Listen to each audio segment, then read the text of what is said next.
Olá, boa noite. Carl Munson here with the Portugal Show, which is aimed at primarily at our transatlantic friends who may struggle to join us at 9 a.m. Lisbon time. And we know that there are a lot of people on the other side of the Atlantic at the moment who are interested in life in Portugal. So this is for you, my friends. We do this on a Monday, Tuesday and Wednesday evening, brought to you by expatsportugal.com with me, Carl Munson. Delighted to be at your service and tell you all about this wonderful country, Portugal, over here on the other side of the Atlantic. And to join me every Tuesday evening is our expat elder, Donna Jacqueline. Good evening to you. She is kicking now. How are you? Are you well? I'm well. The screen keeps freezing a bit, so I keep does it? Okay. What you say. So. Okay. We can definitely do without that. I hope our connections settle down and we can have a nice, easygoing show with an upbeat and positive atmosphere. The theme when Donna Jacqueline joins us, very popular in the expats Portugal and Good Morning Portugal communities, is Portuguese positive news. And we can extend that, I think, to a more global human aspect or elevation of staying positive in these rather challenging times. So if you have something to bring to our attention, a news article, news item, change in your local community, change around the world that you've noticed that you've been inspired and uplifted by, please do share it with us on a Tuesday night. Share it with us on any day or night of the week, but specifically on Tuesday nights is when we do Portuguese positive news with Donna Jacqueline here. So how are you? How has your week been, Jacqueline? My week's been absolutely fine. And I have a person who's moved into my house to help me, and she turns out to be the most amazing cook. Oh, that's so I think I'm in danger of getting fat, but because it's so good. Yeah, it's very nice. Excellent. And I've been quite busy. Yes, you've been busy, did you say? Yeah. Yeah. May I ask doing what and what's been on your mind this week? Because I know you're a sort of deeply considerate person who thinks a lot about world issues, and you relate it to your great sense of faith. What's been on your mind in that department this week? Well, I was thinking about what hope means. That's what's been on my mind a lot. Oh, and thinking that sort of quite often in these times, such as COVID or any other dreadful times, we need to keep sight of hope. Indeed. To keep us going. And so that's what I've generally been thinking about. Well, I'm tempted to ask you about that right away. I know you have it's not a letter exactly, is it? It's a bit of a is it a story from elsewhere in the world? Or I don't know if it's your direct experience. There's that to share.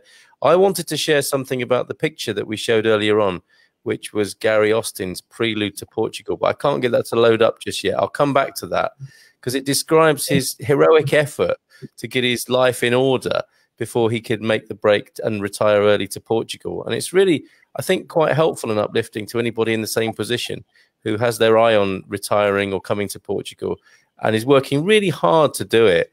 And, is going against the grain, exhausting themselves just to, buy a little bit of extra time or make a little bit of extra money. And he talks about how the picture that we showed at the beginning, if I bring it back up, actually, we'll come back to you, Owen, as well in just a moment. But if I can pop this on the screen for just a moment, Jacqueline, this was Gary's view. I'm going to remove us for one moment to let everybody have a look at this.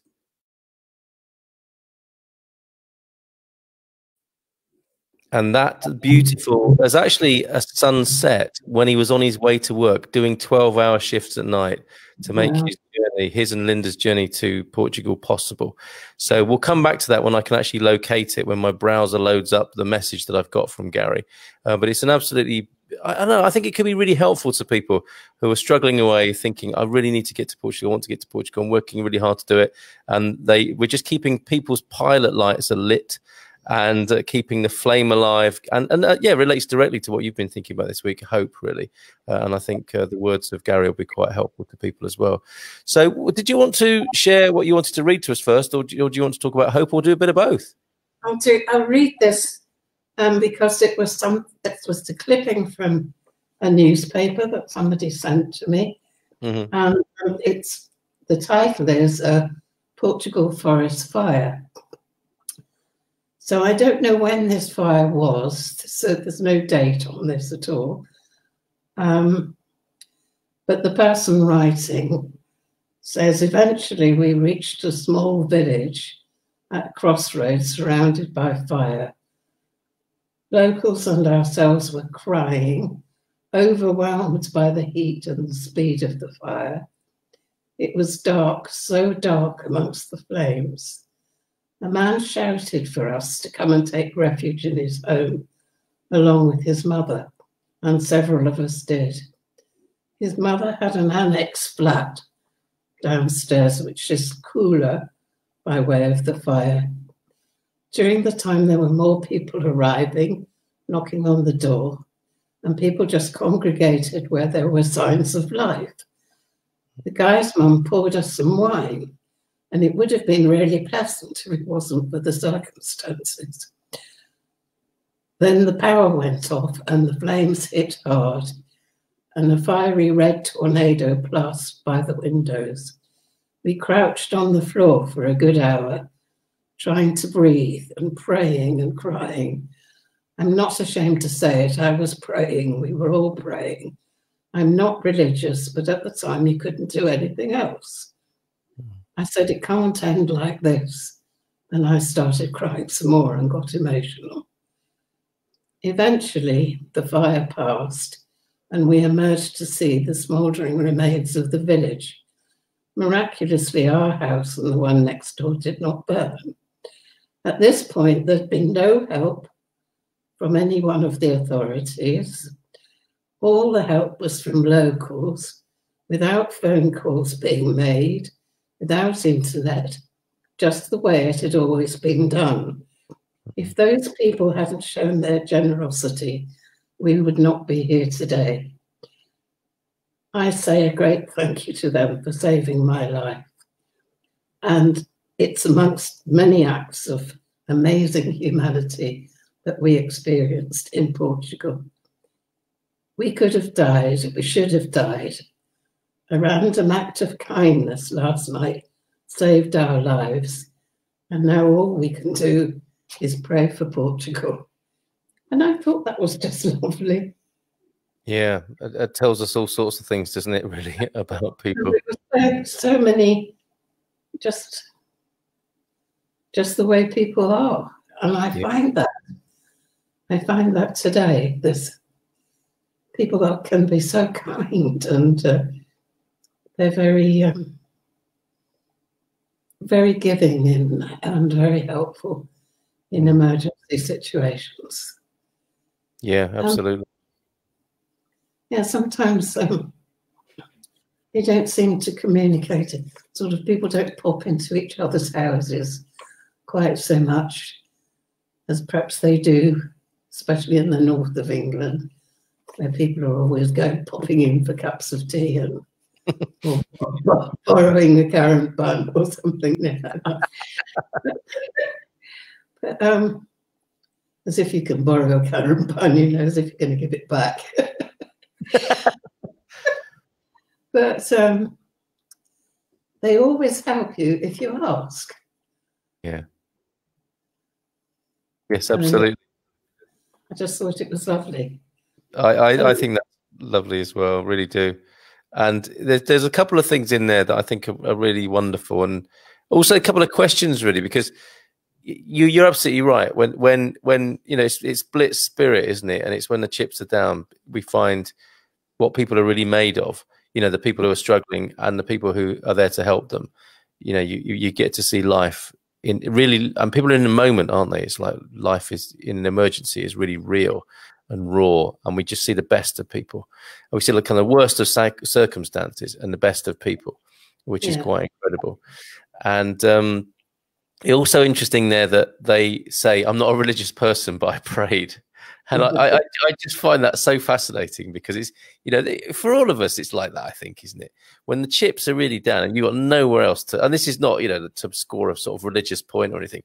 I just think it's fascinating that I know from my own experience, in the worst of times, I have called out to life, or the creator, whatever you'd call it.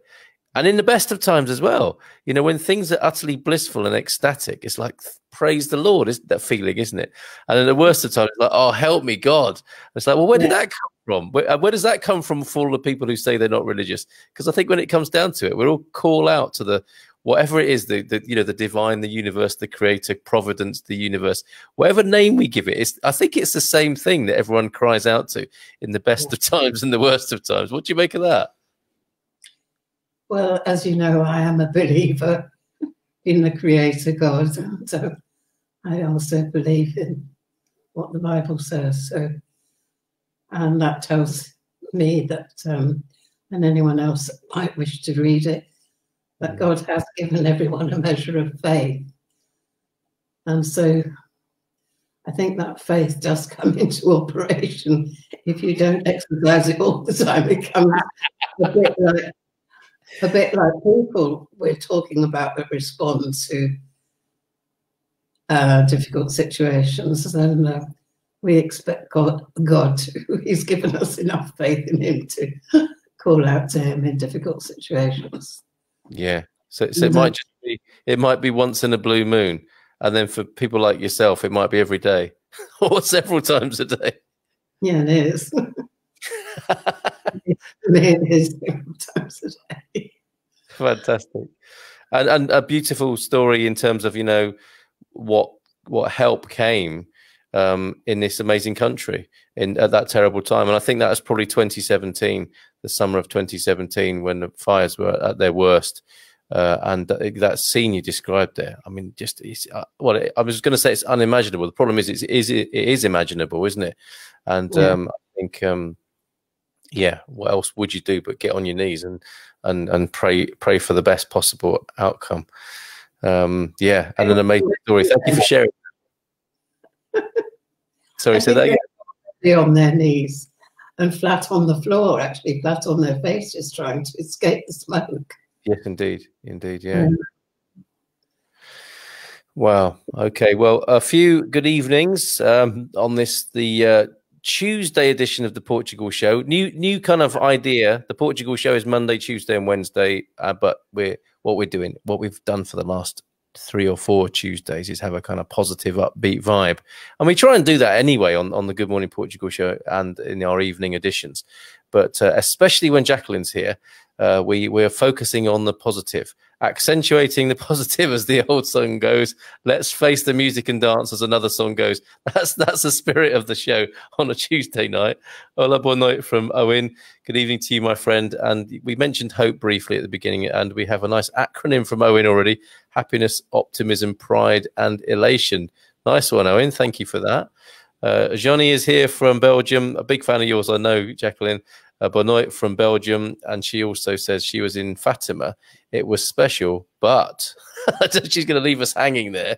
I see today, I've got an article from Yahoo: keeping the faith, thousands pray in Portugal's main Catholic site for the end to the pandemic. Of course, this is 13th of October when people gather in Fatima to celebrate the miracle of the sun.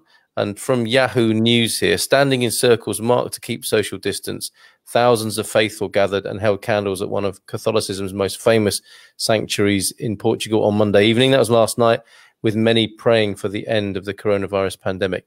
Every October, around 100,000 people head to the Fatima sanctuary. This is good to know about Portuguese culture, basically. Many of them by foot. And I did see people. I live on the IC2 highway, and I just saw so many people in the last week just hot footing it, literally. I'm in the blazing sun. A lot of people walking towards Fatima on the main road with religious artifacts on their heads and so on. It's quite amazing. And that was to mark the third and last reported vision of the Virgin Mary more than 100 years ago.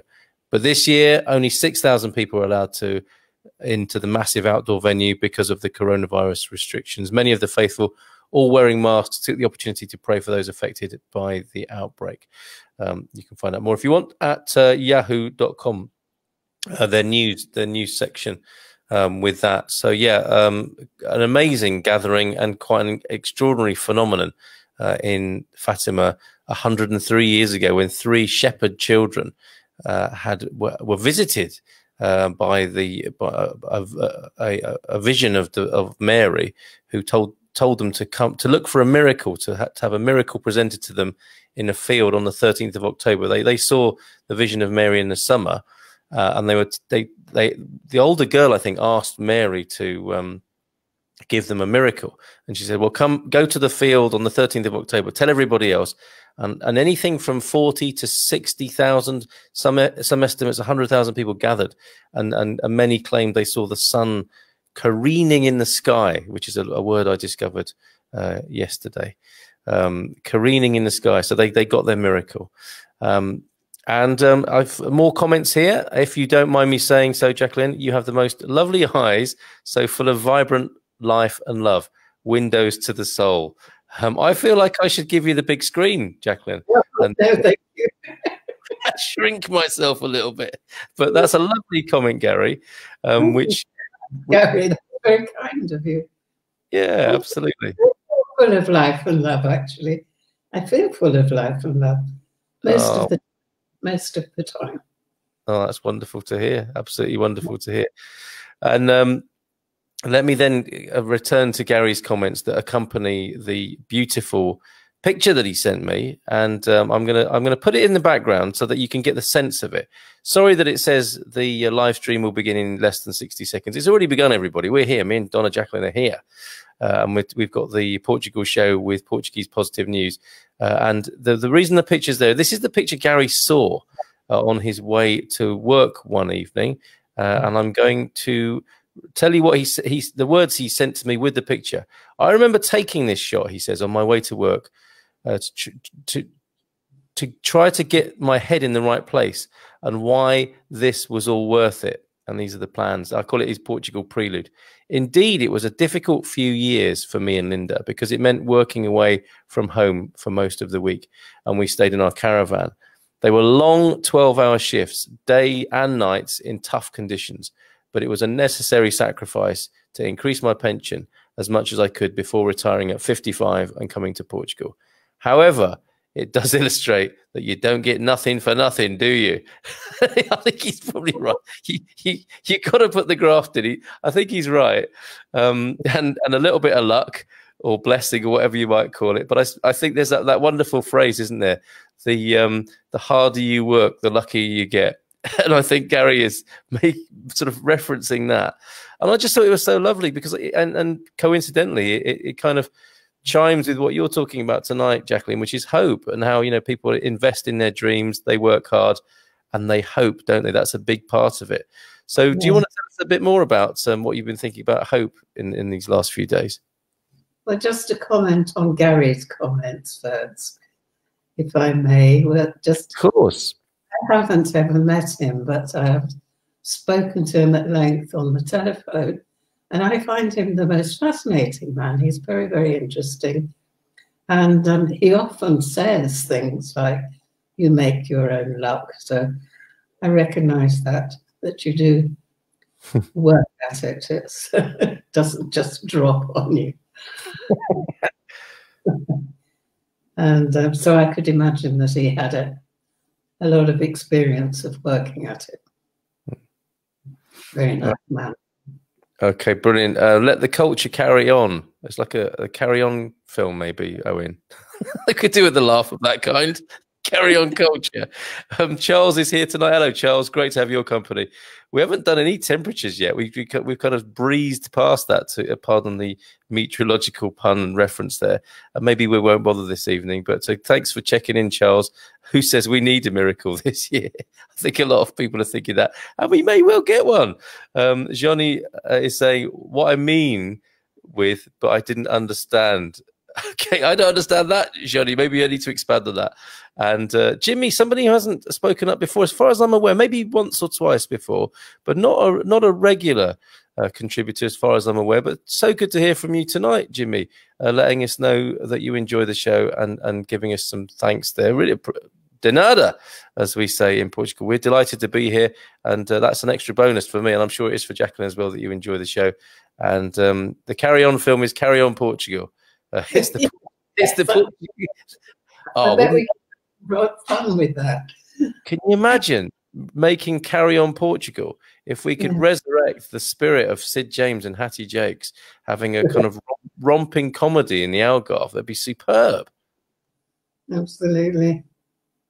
Oh, this is what Johnny was saying. I didn't understand why people were crawling on their knees. I don't think God asks that from us. Well, that's an interesting comment. I wouldn't mind decoding that a bit. Have you got anything to say about that, Jacqueline, about how people sort of prostrate themselves and get down on their knees for the last bit of the Fatima pilgrimage? Yes, I have, actually. I don't think God asks anybody to crawl on their knees to him. I think he insists that he, through his son, did it all for us. We don't have to earn anything from him. Okay. Gift. And so people do it as a sort of penance. Like in some convents, I think they beat themselves with whips and do all sorts of strange things. So crawling to Fatima must be very painful and not very good for the knees. So that could be part of our Carry On Portugal, even if it's to a sacred meeting. Yes, indeed. Who misses getting down on your knees? Well, I do understand it, actually, I have to say. Although I totally take your point that, you know, if the good Lord is indeed a good Lord, which I believe him to be, then that wouldn't be necessary. But I understand the human side of that and the urge to just completely sort of give up or sort of beg for mercy and forgiveness. I understand that urge that people want to be. I suppose it's the precursor, isn't it, to the sense of being born again, is that people just want to throw themselves on the love of the love of everything, give their all to the all, if you like. And I think sort of falling on your knees or prostrating yourself on the ground might be part of that urge, whilst I totally accept what you're saying. I totally agree with you. I fall on my knees and flat on my face, but not, I don't crawl to a place called Fatima because I think that God will like it. Okay, yeah. Because otherwise, well, for me, it just, if Jesus was crucified for us, we don't have to be doing that sort of thing again. Fair point. Fair point. And, we're getting responses. Doug's with us tonight. I've got Welsh temperature for you. Yeah, going back to the weather in Portugal and around the world, which we've overlooked tonight, but that's okay. Doug's got Welsh temperatures. It's degrees in Wales tonight. And he drove to Fatima, and then he had to ask God where he parked his hire car because he'd forgotten where he left it. But your prayers are pretty colourful that afternoon, Doug. And Gary says, when you're on your knees or at the bottom of the barrel, there is only one way out. And I suppose, is that the only way is up, really, right? Absolutely, up. Yes, in every sense of that metaphor, up. And it just reminds me, I have to say, we've gone from Carry On to Laurel and Hardy. There's a really good Laurel and Hardy film where I think Oliver Hardy ends up in a barrel and has to drink his way out of it. The only way out for him is to drink all the water whatever that was in it. I love it. The levity of our gatherings here, Jacqueline. So I lost my car once in Guildford car park, in the car park in Guildford, and there are about I don't know, about 50 or 60 car parks. And in the end, I went to the police and said, I really do feel ridiculous, but I've lost my car.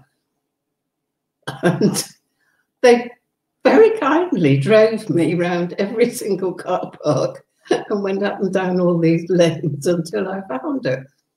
Excellent. What a wonderful service from the British public. Really good. That's what you pay your taxes for. Well, I don't know about that, but I think the policemen exceeded themselves in finding it for me or helping me find it. Very good. Very good. Johnny continues. Yeah, okay, go on your knees, but crawl into the whole site until you're bleeding. That is something. I don't know what comes after that, but yeah, I get the point there. That must really take something, mustn't it, to just feel so. I don't know. I mean, that would to me suggest that that person feels quite badly about themselves and what they might have to do to be accepted at the feet of their chosen, creator, deity, so on. Really, yes, quite strange. Agree with you, Johnny, there, but each to their own, and that is what goes on there as part of as one of the aspects of worship. I rang my wife in UK to moan my car was lost. Well, I think you might have been better off doing what Jacqueline did, frankly, Doug, and getting the police to help. I don't know what your wife would have done, except perhaps if I'd called my missus about that, she'd have had a sort of ripe word or two to share with me. Just may have suggested that I hadn't been in Fatima at all, but had been at a local bar or something like that, having lost the car so carelessly like that. You'll have to let us know how that ended up, Doug. And this is a really good point to talk about hope again, isn't it? Because clearly that was the state that Doug was in. Hoping to be reunited with his hire car, not his own car, but the property of another company, and perhaps thinking, gosh, if I don't find it, it's just going to rack up days more of higher costs. So yes, let's talk a bit more about hope then, Jacqueline. What have you been thinking? What's been going on? Well, actually, as you were talking about the number of people that gathered to pray, I mean, they're obviously praying in the hope that God will answer their prayers. And that the COVID will be defeated. And I hadn't been thinking of it quite like that, although apparently in Washington, there were 1 million people gathered to pray. And there's so presumably people are being hopeful when they pray. Mm. They're believing that God could intervene and I know that he could, but when I was thinking of it, it was more about getting over the state of hopelessness, particularly related in the situation of COVID, because it's so easy to be so overwhelmed by the fear and the negativity and the lack of money or whatever it is that's affecting you most, just to give up and have this frozen, what I call frozen in time, and not to think of any possibilities of what might come out of it. And you mentioned relationships, it's quite hard to keep relationships going if you're isolated on your own. Yeah. So, I think hope is something that we can go towards, and that we're biblical hope is quite different from it's not really wishful thinking. It's based on what's happened in the past and what also that God promises. So the people that do have faith in him, he promises a hopeful future. There's a wonderful scripture in the book of Jeremiah that says, I know the plans I have for you. This is God speaking. plans to give you a hope and a future, plans to prosper you and not to harm you. Well, if we can get hold of any of those aspects of the promise, we've got something to work towards. And I think it's often in times of crisis, and I think we've mentioned this before, that that our creativity can come about, so we can start to think about what we can do rather than what we can't do. And hope is the start of that, really, was that perhaps if I pursue this line of action or that, it will create something better. Yeah. I want to ask you more about this. Sorry, do carry on.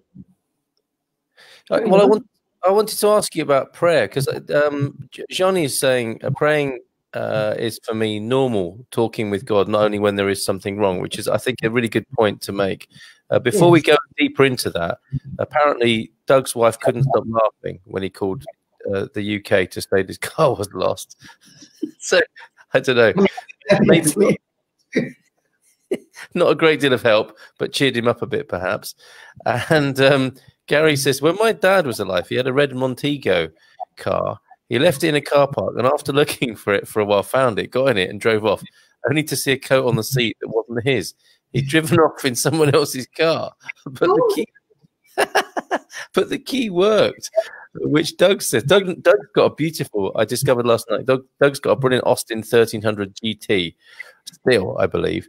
And with Austin Rover, it's apparently common that the keys are interchangeable, which I guess some rascals I've had quite a lot of fun with back in the 70s and 80s, knowing that their key might work in any Austin Rover vehicle. It's basically a nail file or something like that, isn't it, on a key fob? But yeah, this praying thing, I think it's fascinating, because I saw some criticism of the million people, or many people, whatever, that there's so many sort of problems with fake news and reporting. But I did hear of this gathering of many people in Washington who gathered to pray, and the only report I really saw was somebody being very negative about it, saying, well, good luck with that. And I didn't see much mention of it on mainstream media. I mean, it's really unfashionable, isn't it, to share any kind of faith or religious stories on the mainstream media, unless it's a cult of some kind that has ended in a spectacularly awful way. Then it will make the news. But generally speaking, any kind of religious or faith-based news is a barge pole job for the mainstream media. But this is great. I mean, what Johnny's saying about prayer for a lot of people isn't just when it goes wrong. And I wanted to ask you about hope, because a definition I heard about hope was that it suggests that you're hoping for an outcome beyond your own agency. Excuse me. And you mentioned that there are different kinds of hope. There's this kind of biblical hope, and something that I'm interested in is, again, around prayer, is like whether people are asking for something or accepting things. Because I think that's a really big distinction, isn't it? The prayer for, or the what is it called? Is it supplication? When you say, if you speak to the Creator or the universe, whatever you call, and I always do this, I decode this for people who've got a problem with the G word, but I think we get the gist here, that we're talking about the Almighty. Let's call it the Almighty for the sake of conversation tonight. If you're talking to the Almighty, quite a good prayer would be, help me accept how things are and how I could be greater in the face of what is. And that's a little bit different, isn't it, to praying for the end of a pandemic, for example, because you're asking for a specific result rather than upgrade in your tactics or an upgrade in your personality or something like that. What do you make of that? Well, prayer for me is just talking to God about everything. Okay. From what to have to dinner.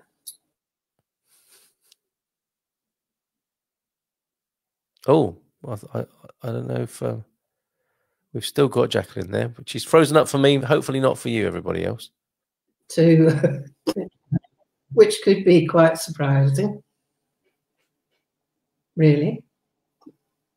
We would be very upset if it didn't. So, but then there are several sorts of prayer. There's prayer where you can intercede for other people. There's prayers of, but mostly it's actually knowing the things that he has said that we can have. We can absolutely, with certainty, ask him for those things. So this is again where the Bible comes in, because if you know that God has said that you can have something, then we can ask him. A very simple example of that is God says he will bless the work of our hands. So we can ask him to do that. And so it's like praying back to him what he said to us. Mm-hmm. Because he could do it without us, but he won't necessarily. For some reason or other, we demonstrate our faith in him by asking him to do what he said. And that pleases him. So And it often pleases us too. and it pleases us, yes. Yes. And it doesn't, the timing, a lot of people don't understand that God will fulfill things in his time, and he knows when it's the right time for us. So the acceptance that you were talking about is like certain things that we can't do, like as we can't change people. Mm-hmm. And we can't, we shouldn't try to manipulate people and all those things that do go on in the world anyway, but so we can't do that. And I heard a lovely story, which always makes me laugh actually, of a woman who asked a pastor to pray for her that she would be able to marry a preacher that she'd heard preach a lot. And the pastor said to her, "Are you aware that he's married?" And she said, "Yes, but he should be married to me." And he said, "No, I'm not going to pray with you, because that's not in God's will." Mm.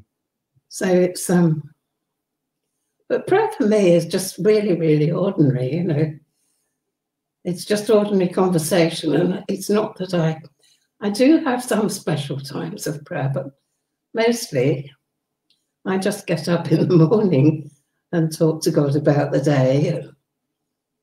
And I keep on talking to him all day long. And talked to him just before I came on the show and said, well, okay, help me to give you honour in the way I talk about you. And those sort of things. Amazing. And I think the funny thing is about prayer is people are praying all the time, aren't they?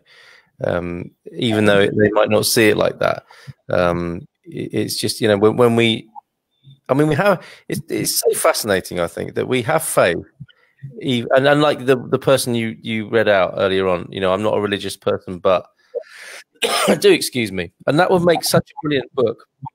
I'm not religious, but because so many people who describe themselves not as being religious, and I understand why people want to distance themselves from industrial religion, if you like, corporate religion.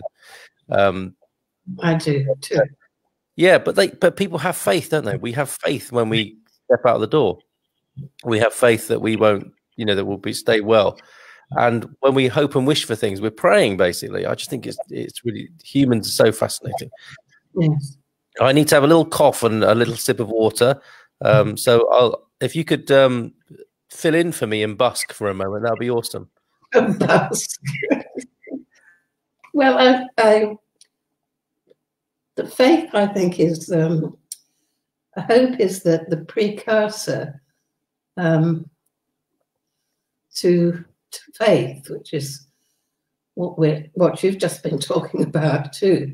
Sort of like if you get in your car and drive, from experience, you've gained faith, seeing, knowing that the traffic lights are going to stop the traffic coming from the other direction and things like that.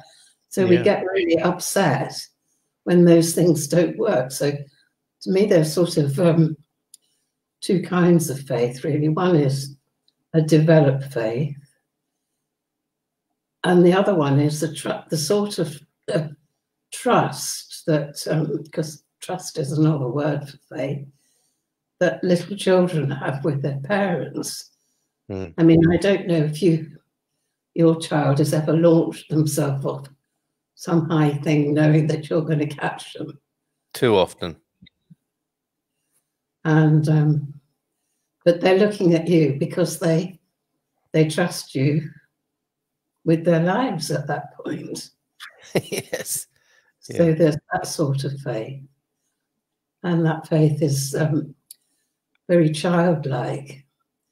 But the other sort of faith, and the faith, I don't think God expects us to have blind faith, because he says so many times, test me, try me, taste and see the Lord is good. And what it says about faith is that faith is the substance of things hoped for and the evidence of things not yet seen. So going back to talking about the sun, you know, we're hopeful. We get disappointed sometimes if we have a lot of dull days, but I'm talking about the fact that it gets light in the morning. And we see evidence of that beginning to dawn until it comes into its fullness. Yes. And so when God says that we have something that he promises us, we can step out trusting that like that little child does. So it often starts there. But then God catches us by way of fulfilling the desire that we have when we pray to him in that way and asking him for certain things. And after that, it's built on the relationship. I know one of the things you wanted to talk about was relationships this evening. It was, it's built by a relationship with him, so trust builds up that he always does what he says he does or will do. And I think it's really easy because so many of the things that are prophesied in the Bible have already come true. So we can sort of believe that the next things that are promised will come true. You must excuse me, I'm getting rather breathless for some reason or other. I think both of us tonight, and not in a carry-on way.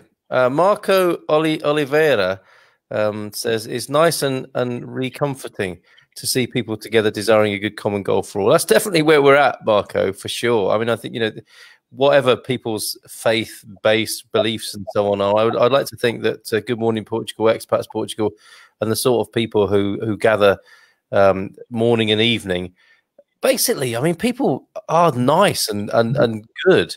And I think it's what happens to them that changes their view and then changes their behavior. I think we couldn't have come this far as humanity if we weren't essentially good. It would have all been game over a long time ago. You know, I think we have this wish to continue and prosper, and some funny things and terrible things go on, let's face it. But generally speaking, the core of us is good, and that's what sees us through, I think. And thank you for that reflection, Marco. Really good to hear from you. And I think we're actually taking quite a big risk, Jacqueline, talking about faith and religion and God on an open platform, because it's kind of really unfashionable, I think, and open to quite a lot of skepticism and cynicism. But that's, for me, that's part of having the conversation anyway. I mean, people needn't feel obliged to stay quiet about that, you know, and people needn't worry about sharing their views as long as they're respectful and lawful. And well, that's it really. Respectful and lawful will do for me. If you want to share your views about faith, religion, God, and so on, as Doug is doing here, isn't Fatima corporate religion? You can buy anything from rosary beads to getting your candles blessed. Yeah, I mean, certainly, I've been to Fatima, and what the amazing thing for me with that is that yes, you're right, Doug, and yes, you've heard me use the phrase corporate religion and industrial religion, and the sort of things that go on in the name of religion and in the name of God, which are utterly hideous and unhelpful. There's, you'd have to be pretty, I don't know.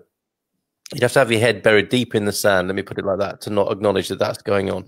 But that doesn't mean that there is something else quite awesome, magical, wonderful, spiritual going on for human beings as well. And that's my interest in this, is that I think it's a real shame that the baby gets thrown out with the bathwater. That's why I bothered to talk about it, because whilst all of that is true, it's also true that the most amazing things happen, I think, based on people's faith, trust, love, peace, joy, all those things that we love about life and each other, and that are associated with the spiritual realms. That's what that's where all the greatest things take place for humanity. So there must be something going on in there, and I think it's interesting to have a little look and see what might be going on there without getting too distracted by the hideousness and the horror and the negatives. So that's the kind of hopscotch that Jacqueline and I do on a Tuesday night in the way we talk about it. Well, that's how I see it anyway. Johnny says a relationship with God is like you talk with your mother or father, and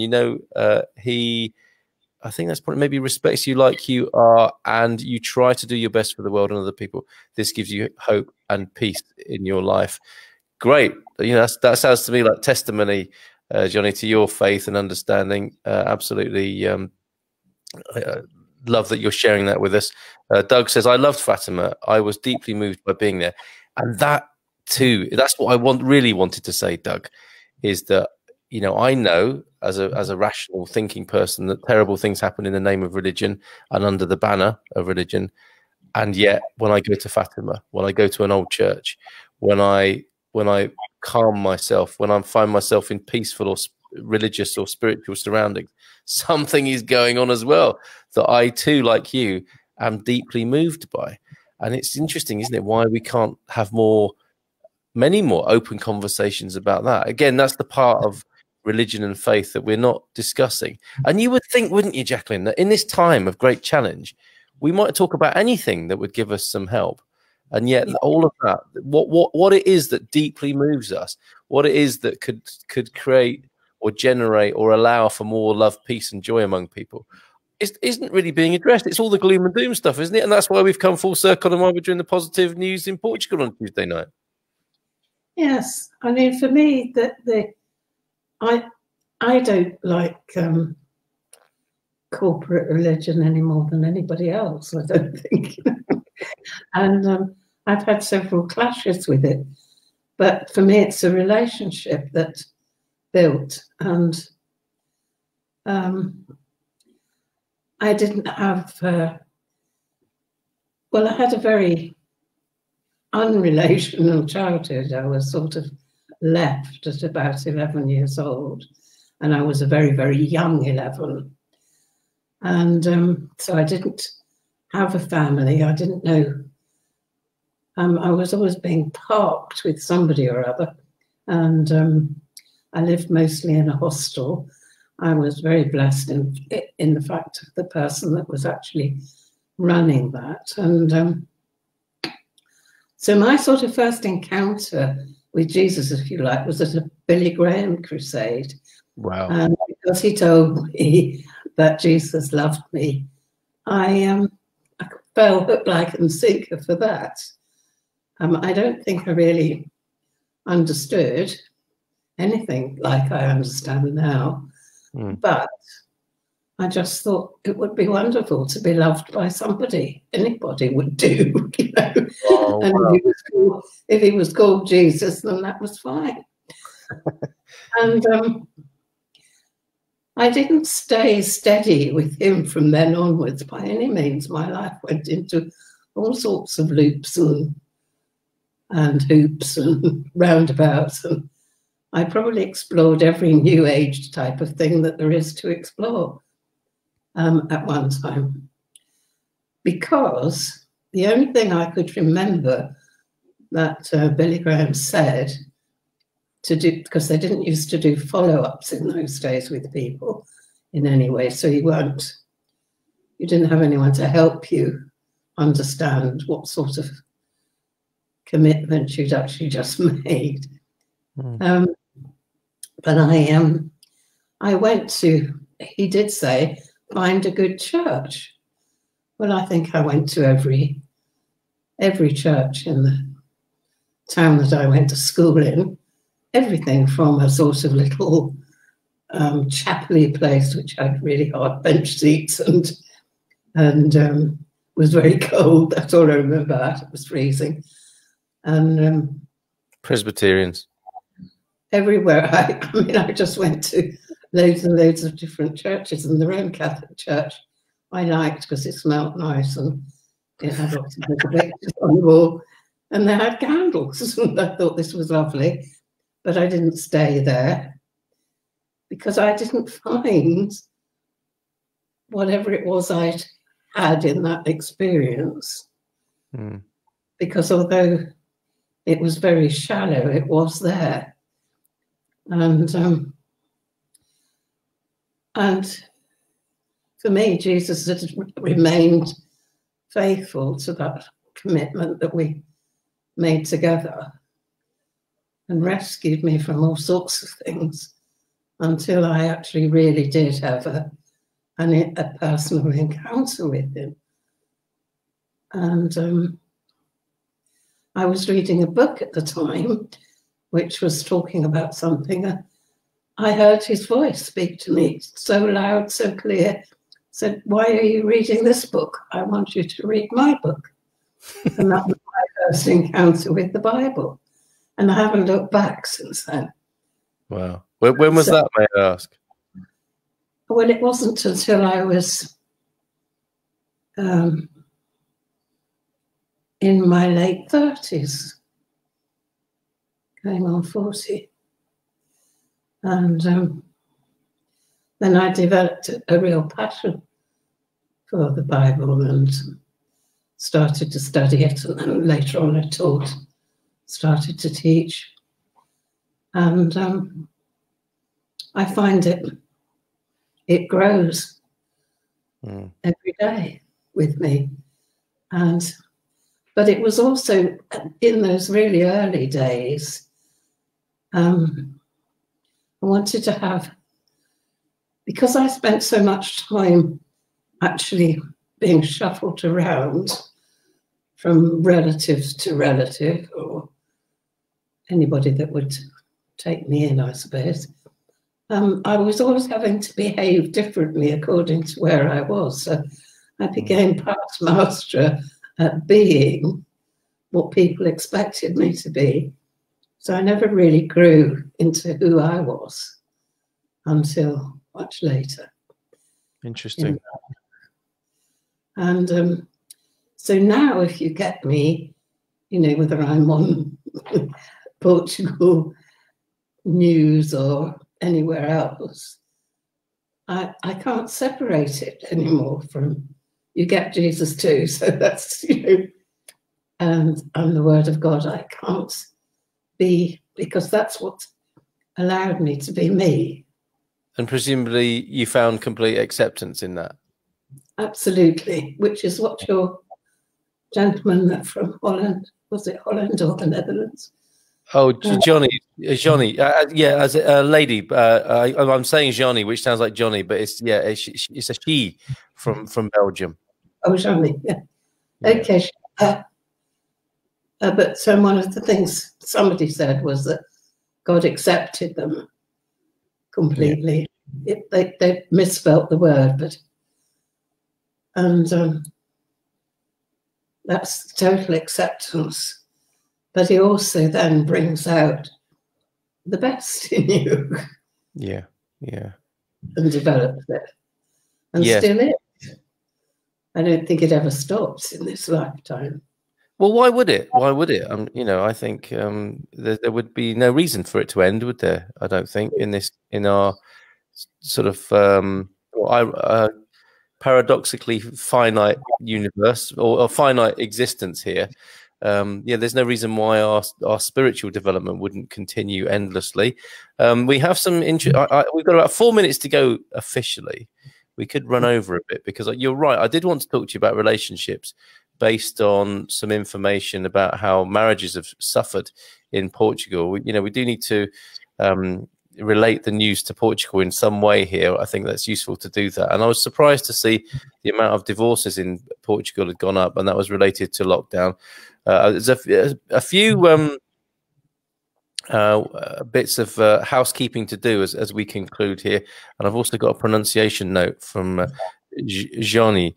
Yeah, Johnny like Jean in French, please, Carl. And that's assuming I've pronounced Jean correctly in the first place. You might have to break that down phonetically. Two things that I was going to refer to, and they seem quite ridiculous compared to the sublime that we've been talking about tonight, was the tax, the ISV tax on imported used cars is to be scrapped in Portugal. Yay! But that doesn't. I'll talk about that tomorrow. Yes, I'll talk about that tomorrow. It is good news, isn't it, on the live stream? And there was another one as well. Oh, it was about these new rail prices, really cheap tickets on CP. On Portugal's national rail system, like really massive discounts on traveling around on trains that have been announced. Again, I'll do that in the morning. So if you're not going to be up, if you're listening in America at the moment and you're not going to be able to join me in the morning, watch that on the replay to find out about what's going on with the import tax on cars and those fantastic opportunities to travel around on Portugal's fantastic railways. Now, this other thing. This is I'll share this on the screen, and maybe we can just finish with this tonight, and we'll go a little bit over time. Why not? And we'll come back to your comments as well that you've shared with us. Lockdown didn't help Portugal's marriages, and I think a library picture there of two people presumably at loggerheads with their rings off, and it's got to a sorry state of affairs when that happens. And they may be looking at divorce papers there as well from a picture library, I think. In the Portugal Resident, it says, published today, between July the 1st and September the 30th, there were 235 more divorces in Portugal than during the same period pre-pandemic. Pundits are interpreting this, as a direct result of lockdown, where families were thrown together for far greater periods of time, thrown together in inverted commas, with many couples both trying to work from home, with children teleschooling in the same room. Said Publico, the number of weddings was also reduced due to the pandemic restrictions. Oh dear. In numbers, divorces for the 3-month period totaled 3,862, with weddings coming in at 16,000. That's 58% down on the figures for 2019. That's for weddings and not divorces. Now, there are a few things to look at in that, aren't there? Why is it that it's such a problem for people to be thrown together? I mean, presumably these people who love each other and they're being thrown together and it's ending in divorce. What has happened to us, Donna Jacqueline, that we can't bear to be with the people we love in this society that we have these days? I don't think they do love each other. I think they've just got used to being together. And they have the distraction that covers up the fact that they don't have a relationship anymore.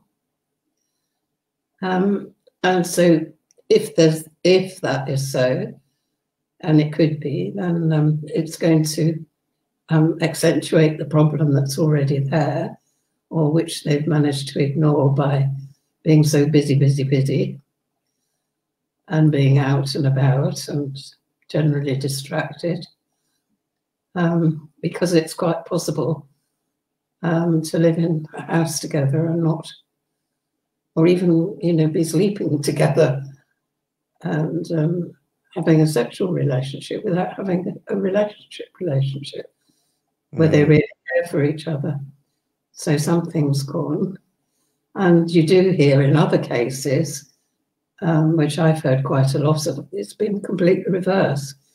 People have had to work out of their relationship in order to live together in perhaps a fairly small space, which is what you described, because that can be very taxing, can't it, to be in a all locked in a small space together trying to carry on. And also there's the other problem where finances and people are fearful and worried, and they just take it out on each other. Yeah. So I think there's so many aspects of relationships that we should really cover that in another program, because, or if there's helpful things that can be added into that. But I have also heard that it's been the making of some marriages, because they've had to work it out, otherwise they probably would have killed each other. That's quite an incentive, isn't it?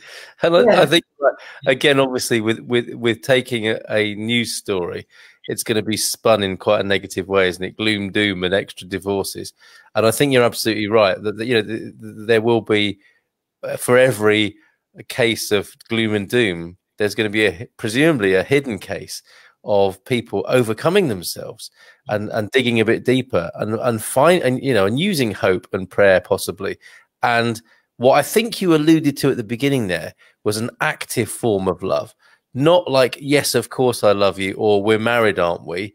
But like actually bringing it to life, which I suppose is a really good metaphor for worship, isn't it? It's one thing, isn't it, to say you're a Christian? It's a bit like saying you're married. But the quality of the relationship, of course, depends a lot on what you commit to it and put into it. You know, the context and the effort. And the misunderstanding about what love is. I mean, a lot of people are drawn together because of sexual attraction. That may be what starts it, and there's nothing wrong with that at all. But it's not sufficient, for you to cope with each other when things are not quite looking so attractive, or one or other of you is ill, or whatever the things is. And it's not actually God's kind of love, which is called agape love, which is sacrificial love. And when people are married and they actually see themselves as ministering love to another person, so that they're lost in serving their other partner. Yeah. So if a wife is completely serving her husband and husband is completely serving his wife, not that we ever get it perfect, but if that's the aim and two people are doing it, you can't really fail. But emotional love can be very selfish and very demanding, because it's usually all about me, me, me. Yeah. And not about the other. Well, some cracking words of wisdom there. And I really would like to talk about that and relationships, because I think the qualifier you put there was, let's talk about it if there's anything more useful to add. And I think, you've already said some very useful things there and offered a different perspective on perhaps a kind of a general understanding of what a relationship might be. So I think there's room for talking about that. We might pick that up again next week, but then again, we might be distracted by something completely different. But I think there's a lot of mileage in there, and there are many great things to say about, how we might reframe and recode and reconsider how we relate to each other. And one of the things I've learned about in more recent years is the value of commitment, in as much as not this sort of terrifying thing for men is like, I'm going to commit myself for the rest of my life. Oh Lord, that's going to be quite a difficult kind of commitment idea. And you can get over yourself with that sort of stuff as a man. But what is more useful that I've learned about commitment is that nobody's leaving the room, or nobody's leaving the context of the marriage. And that's a really good kind of trick, in a way, that you make this commitment that you've got a boundary. So you're gonna work at it because you said you would. And I think these are the sort of ground rules that are decent priests and people who facilitate marriage might say to people. It's like, what you're doing here is you're creating a boundary and a context in which, if it gets really eggy, which it will at times, and difficult, no one's going to go anywhere, or they might do for a few hours or something. But the idea is to talk about it. And, there are so few tools that are given freely and are openly available in terms of open, free and loving communication.